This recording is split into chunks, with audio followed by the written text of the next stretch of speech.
hear me out. What if we treated this next season as if it was a fresh semester in college? You know, we picked some courses, create a little syllabus, lay out our cute little uniforms. I kept seeing this curriculum trend and locking in trend in TikTok, as all trends are found. Don't know who came up with the idea first. If you know, comment down below and I will credit it. Like, I love to play through learning. It's like exploring. It's very playful. It's very silly, very intuitive. If I'm curious about something and I get a little idea in my head, I follow that curiosity and I see where it takes me. But I just thought, why not do it? Why not use that to romanticize the season? I'm a big nerd myself and I've been missing that first day of college feeling. So in today's video, I'm sharing 3 credits that I'm taking this fall. Back to school essentials that keep me anchored and actually remind me of my goals and motivate me to do them. Aligning myself with the color palette that I want for the season, and fashion and style and comfort movies and books. So we'll be covering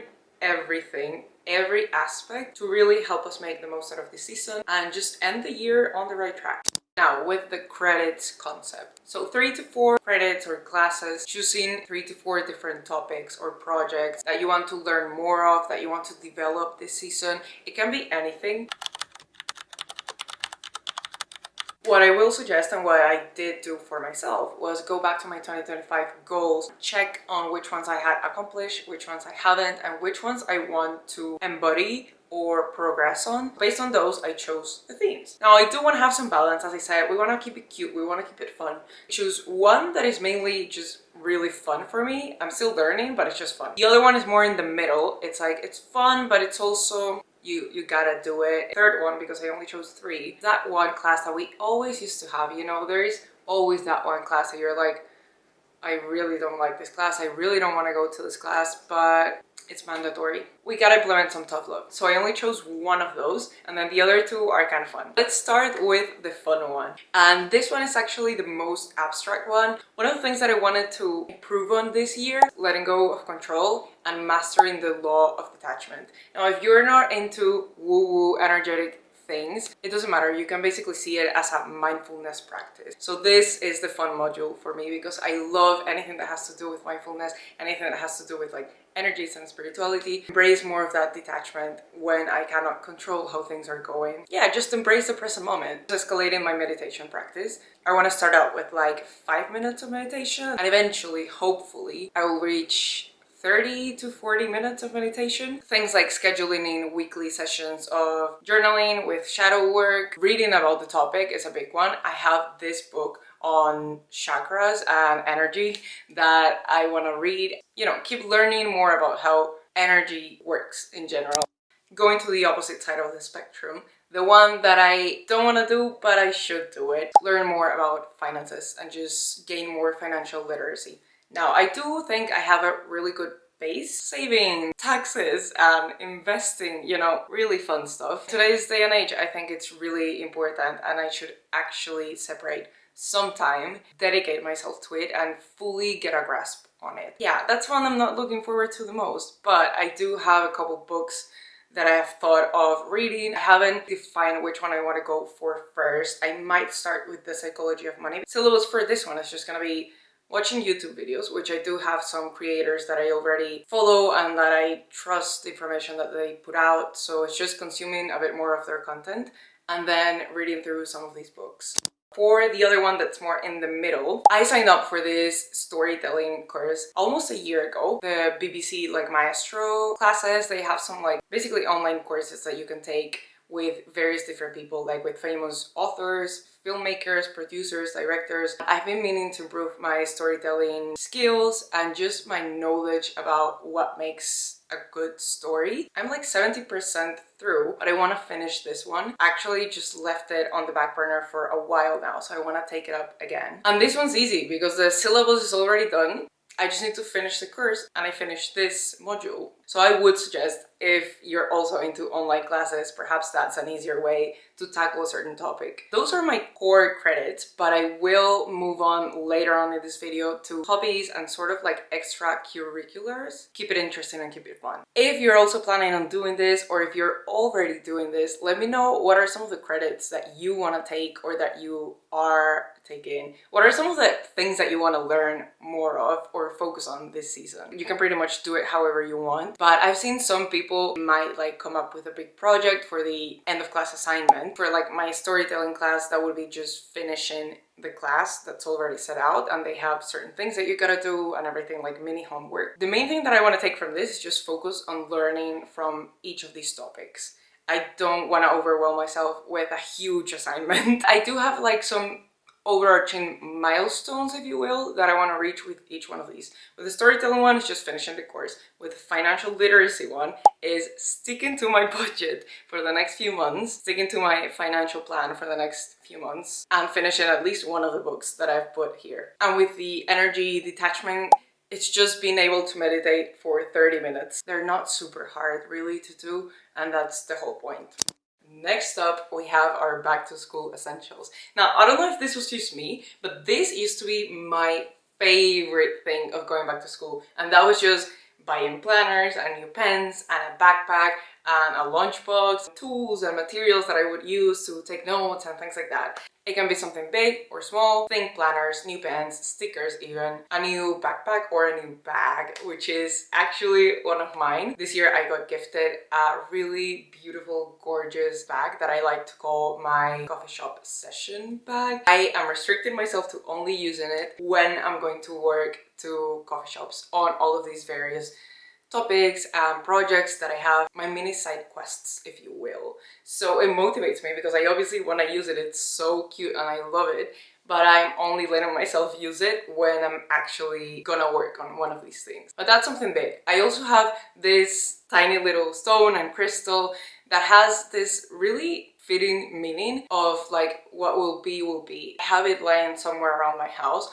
where I see it every day. It's almost like part of my daily routine and chores and movements, and whenever I see it, it's just like a little anchor moment and a little reminder of just take a breather, let it go, it'll be fine. For my financial portion of this semester, for me, it's just a new planner. I love planners and nothing gets me as excited as starting a new journal, a new planner. So it's just really getting a dedicated planner for my financial notes. The mood board slash vision board for this season. Now, I love making a mood board for every season. Nothing gets me as excited as just going on Pinterest, finding a bunch of cute pictures, represent how I want to feel, what I want to work towards. Nothing. I'm a very visual person, but for this board in particular, I want to call it more of like a vision board because I want to make it very autumn moody, but I do want to include pictures that remind me of this classes, of these goals that I'm working towards this season. So one big piece of advice, have a little list of everything that you want to include in your board to make sure that you're looking for pictures that represent areas that you want to work towards this season that you want to include in the board. So for instance, fashion style or your lifestyle or your health. It can be all of these as well. So just make a list. I don't know, in my career, I want to get a promotion, or health, I want to train for a marathon. So this way you have it written down and you know exactly what you want to include in your vision board and what you need to look forward to. So basically, so you're not just loosey-goosey Googling cute autumn aesthetic images and making up a mood board and vision board that doesn't really resonate with you and doesn't really represent what you're actually trying to achieve this season. And my advice, as always, with vision boards is to print it out or just have it somewhere that you're gonna look at it all the time. Now, I myself, sometimes I'm very lazy and I don't have a printer at home. So what I will do every single time is just put it, oh my god, 222. I will put it on my phone. This is my 2025 vision board and it just keeps reminding me of everything that I'm working for. What I'll do is probably just make a separate wallpaper, and then whenever I want to, I can just go back to the 2025 one. But you see, I even made one. This is a 2025 one, and this, if I'm not mistaken, is the spring one. Usually make one every season, and it's really handy. You get really specific and zoomed in to the season that you're currently living in. Let's move on to extracurricular activities. Think of it as a bucket list really, but I'm just calling it extracurricular activities because it's completely outside of the classes that I just talked to you about. So I want to bake cinnamon rolls from scratch.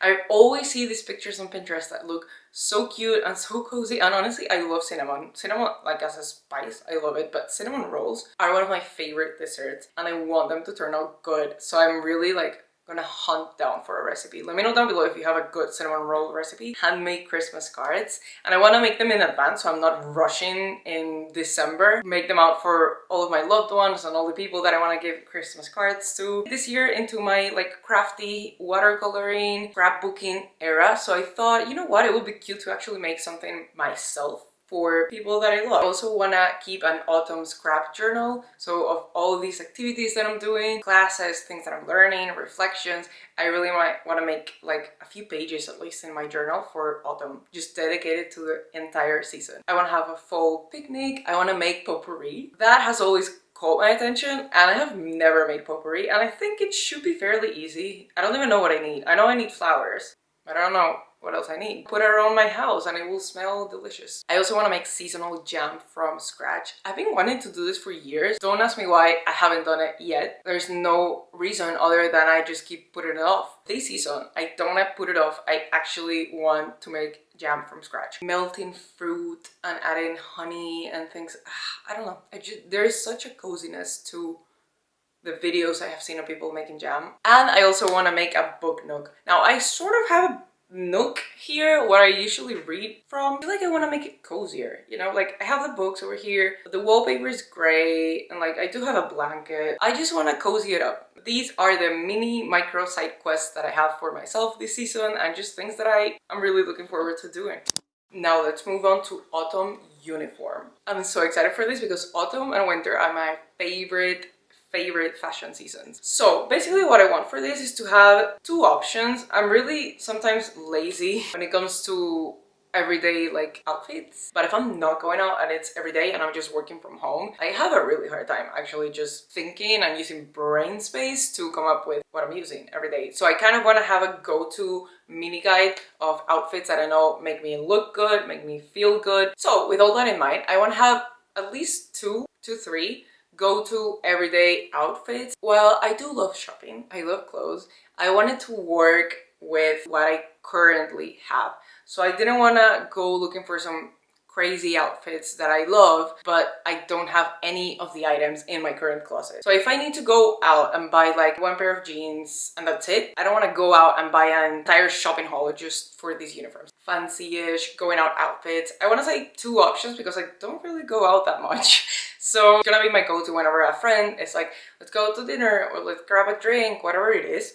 Now for the final portion of this video, I thought it would be fitting to do a little content consumption list. It will be basically some movies and books that I will be watching and reading. I want to rewatch all of the Lord of the Rings movies. I do this every autumn. I also want to rewatch When Harry Met Sally because I have only watched that movie once and I think I was like 12. I also want to rewatch Harry Potter, which I feel like all of us rewatch Harry Potter. Every Halloween I watch Hocus Pocus, so it's my go-to. And I also want to rewatch Pride and Prejudice. It's been so long since I watched it. I didn't go to watch it when they rerun it in the movie theater.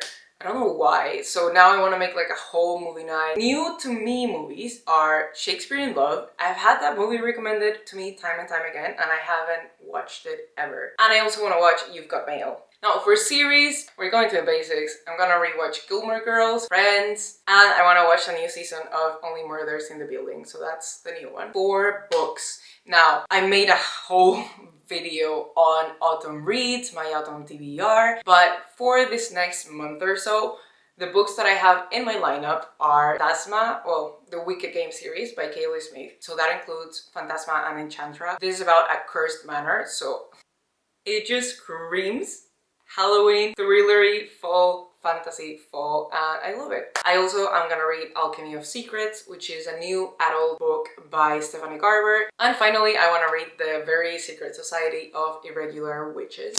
That is it for today's video. Let me know down below your curriculum for the season, if you're doing it. What movie are you watching this season? Give me recommendations. If I missed anything here that you're like, this is really gonna make the coziest fall, autumn season, I'm all ears. I'm all ears. This is my favorite season. Every year I try to perfect the coziness and comfort feel of the season more and more. There's so much potential that this season has. Thank you so much for watching, and I'll catch you in the next one.